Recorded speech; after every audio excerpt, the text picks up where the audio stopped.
Oke,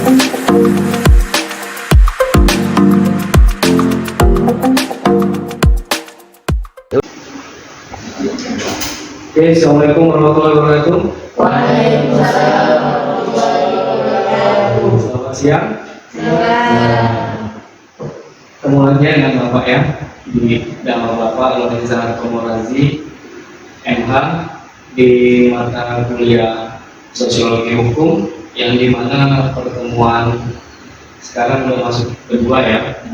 Yang dimana Bapak kasih sampaikan dulu ya di mata kuliah Sosiologi Hukum ini di CPNK-nya, yaitu ada 4 poin di sini. Kelihatan nggak?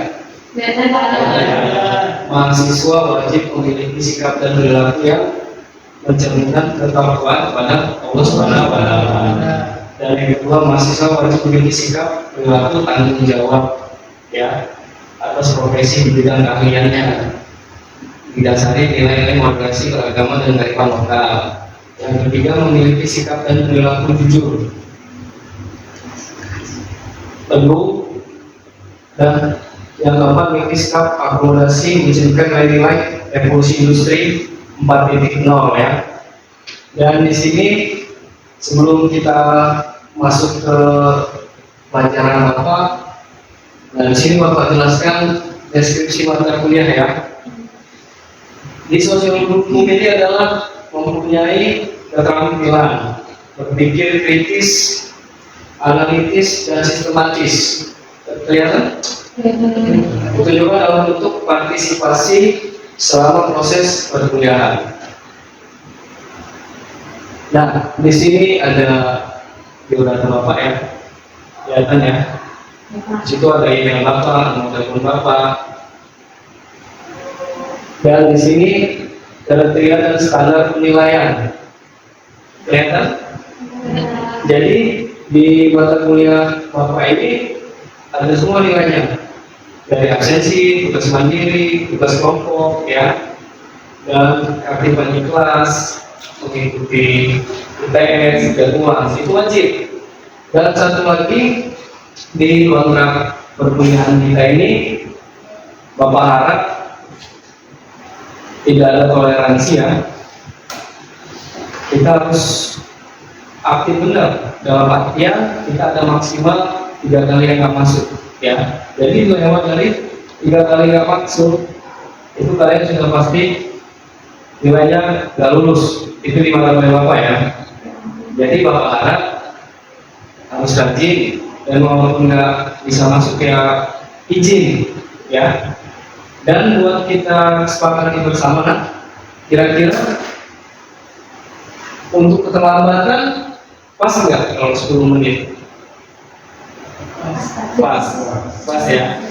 Ada yang setuju? Setuju semua? Setuju. Oke.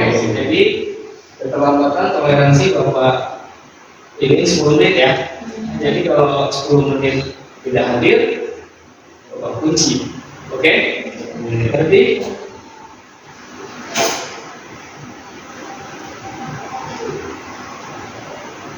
nah, di sini sosiologi hukum. Nah, yang bakal kita bahas nih pokok-pokok masalah sosiologi hukum nih, enak? Kelihatan? Pemikiran tentang hukum dalam masyarakat. Oh. Ada manusia, hubungan manusia dan lainnya.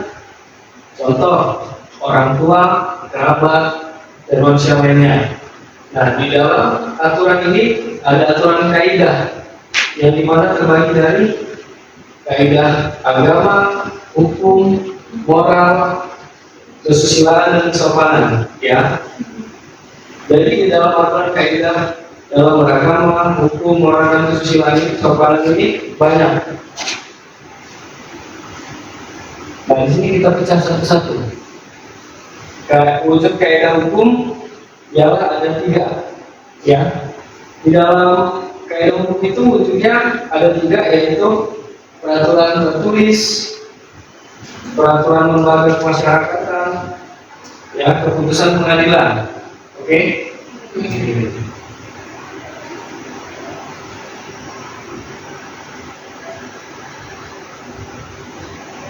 Nih, hukum dalam masyarakat dikaitkan dengan law and social change, yang dimana artinya adalah hukum dalam masyarakat adalah saling berkesinambungan dan saling berhubungan, ya. Jadi beberapa pemikiran mendasar di sini ada menurut J. Bentham dan Sidney dan Ellis, ya. Nah, di sini hukum dalam masyarakat dikaitkan dengan sosial tadi, yaitu ada empirisme, fungsional, dan hukum kritis, ya.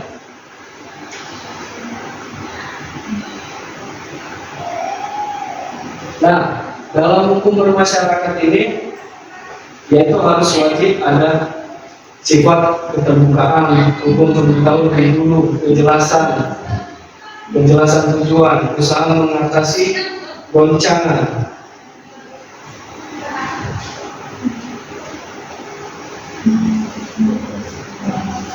Relevansi kajian, sosiologi hukum berkembang atas dasar suatu anggapan dasar bahwa proses hukum berlangsung dalam suatu jaringan atau sistem sosial dinamakan masyarakat, ya. Jadi yang artinya bahwa hukum hanya dapat dimengerti dengan cara memahami sistem sosial terlebih dahulu, dan bahwa hukum itu merupakan suatu proses, ya. Dan menurut Ahmad Ali, sosiologi hukum menekankan kajian pada law in action, artinya adalah hukum dalam aksi, ya. Jadi hukum dalam kenyataan, hukum sebagai tingkah laku manusia yang berarti berada dalam dunia selain sosiologi hukum menggunakan pendekatan empiris bersifat deskriptif. Ada pula simbiosis atas hukum. Hukum ibarat jaring laba-laba, ya. Jadi hukum pada satu ketika menjerat. Jadi intinya memangsa yang lemah, ya. Jadi simbolisasi atas hukum ini bisa diibaratkan oleh jaring laba-laba yang mana bisa memangsa dan menjerat yang lemah pada saat lain hancur bercerai-berai karena tak mampu membelung. Menurut Satjito Raharjo, sosiologi hukum adalah yang mempelajari fenomena hukum. Fenomena hukum yang bertujuan untuk memberikan penjelasan terhadap praktik-praktik hukum, ya. Sosiologi hukum menjelaskan mengapa dan bagaimana praktik-praktik hukum itu sendiri terjadi, sebab faktor-faktor yang berpengaruh, latar belakang dan sebagainya.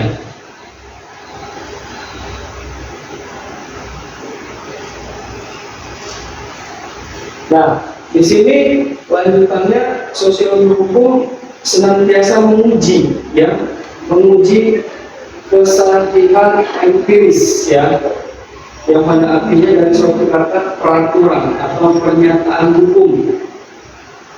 Bagaimana kenyataan peraturan itu? Apakah suatu dengan bunyi atau teks suatu peraturan itu?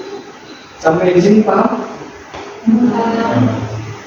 Jadi kalau menurut Satjito Raharjo ini, hukum itu adalah bentuk suatu peraturan-peraturan, ya, pada intinya, ya.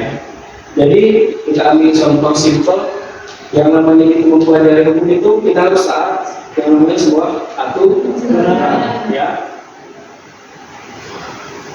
Lanjut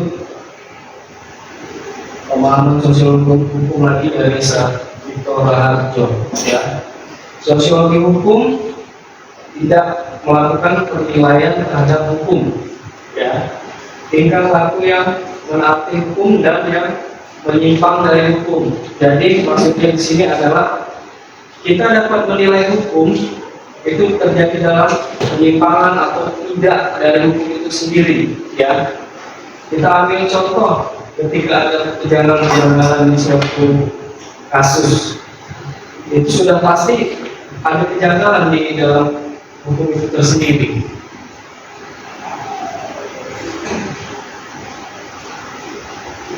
Untuk memperbandingkan lingkup kajian dan tematik dari sosiologi hukum, silakan Anda bisa kaji dari beberapa buku, sumber dan bahan bacaan tambahan di dalam kuliah ini ya, Nak, ya. Jadi kalian ini boleh mengkaji buku sosiologi hukum dari berbagai anak itu ya, tapi jangan menyimpang ya. Dalam artian kita belajar sosiologi hukum tapi mempelajari bahasa ya, itu ada sendiri. Nah, di sini dapat kita lihat ya beberapa masalah yang disoroti dalam sosiologi hukum ya. Di sini ada hukum dan sistem sosial masyarakat. Masalahnya. Nah, di slide ini terdapat berapa masalah yang terjadi di sosiologi hukum. Di sini ada persamaan dan perbedaan sistem, ya. Bisa kelihatan ya?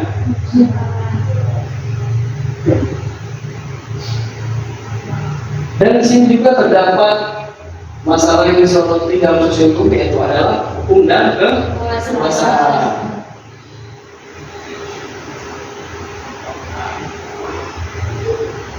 Jadi sini sedikit Bapak terangkan sebelum masuk ke slide selanjutnya ya.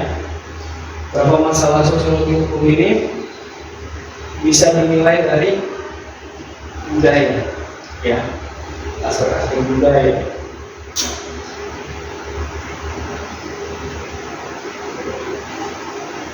Nah, di sini lagi ada kepastian hukum dan kesebandingan. Ya, di sini bisa kita ambil contoh yang dinamakan kepastian hukum itu ketika kita terkait melanggar suatu hukum nih.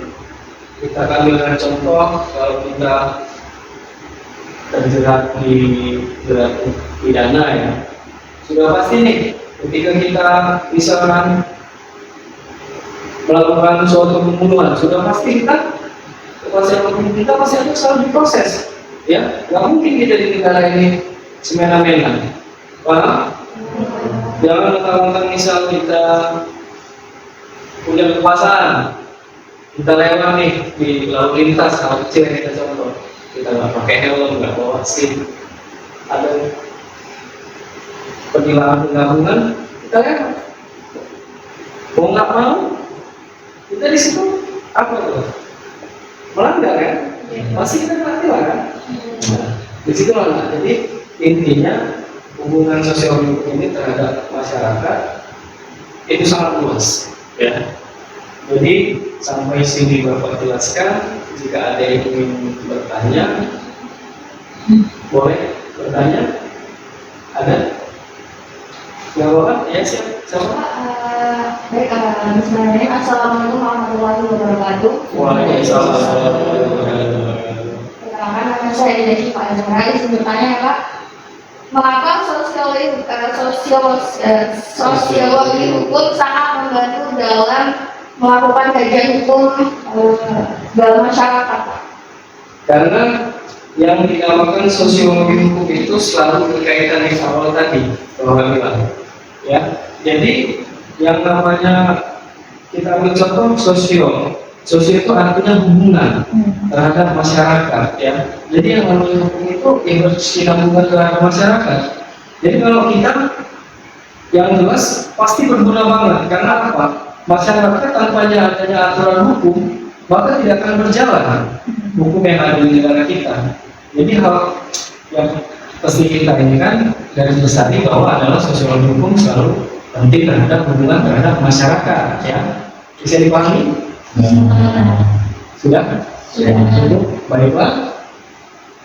Di pertemuan kita pada hari ini yang pertama, Bapak Arifri, wassalamualaikum warahmatullahi wabarakatuh. Waalaikumsalam warahmatullahi wabarakatuh. How long it takes, I know you'll be worth the wait. I'm the first flight back to your side.